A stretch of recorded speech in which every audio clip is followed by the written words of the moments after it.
2 people are dead and 24 injured following a motor vehicle crash on the Landover Main Road in St. Anne this morning. Details in this report. Videos too graphic for broadcast. Some show a number of people on the ground following the motor vehicle crash in St. Anne. Some were in pain with what appears to be broken bones and cuts all over their bodies. Passers-by worked tirelessly with emergency responders to free those seemingly trapped in the wreckage. Reports are that around 8:30 Sunday morning, a minibus was traveling towards Ocho Rios on the Landover Main Road. A coaster bus transporting workers of the Electoral Office of Jamaica was traveling in the opposite direction towards St. James. The coaster was traveling in a westerly direction, coming down on a slope along the Landover Main Road. The condition was wet road condition. We understand that he may have overtaken another vehicle, lost control of the vehicle, verged into the path of the highways, causing the collision. 2 persons are now confirmed dead. That is the driver of the IS, as also a female passenger that was traveling in the IS.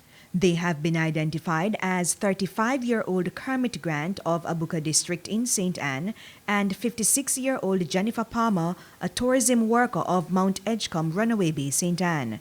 Their death increased the number of road fatalities in the parish since the start of the year to 29. With news of the collision, scores of people showed up at the St. Anne's Bay Hospital to get details, among them a friend of Jennifer who described her as pleasant. She's very helpful and kind, and she does her best to assist others in whatever capacity she can. A very outspoken person. Once you met Jennifer, you'll never forget her. She leaves lasting impression on those she met. The collision caused a massive pileup of traffic on the main road linking St. Anne and St. James. SSP Dwight Powell had a familiar yet important reminder to motorists. Follow the rules of the road, and especially when you are traveling on a public passenger vehicle, you have serious responsibility on your hand to ensure that the lives of your passengers, as also other motorists, are taken good care of.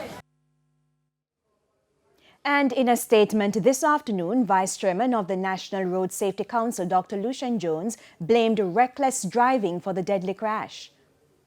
It is extremely disturbed that so far between Friday and today, 5 people have died on our roads, including the horrendous crash which took place in St. Anne's this morning, where 2 people died and 20 persons were injured and taken to hospital. This is just simply awful, and it can't come too soon that we have the instruments in place to punish those who are driving recklessly on our roads. There's no way that 2 vehicles should have met head-on in a head-on collision as what happened today, and so many people were injured and 2 people died.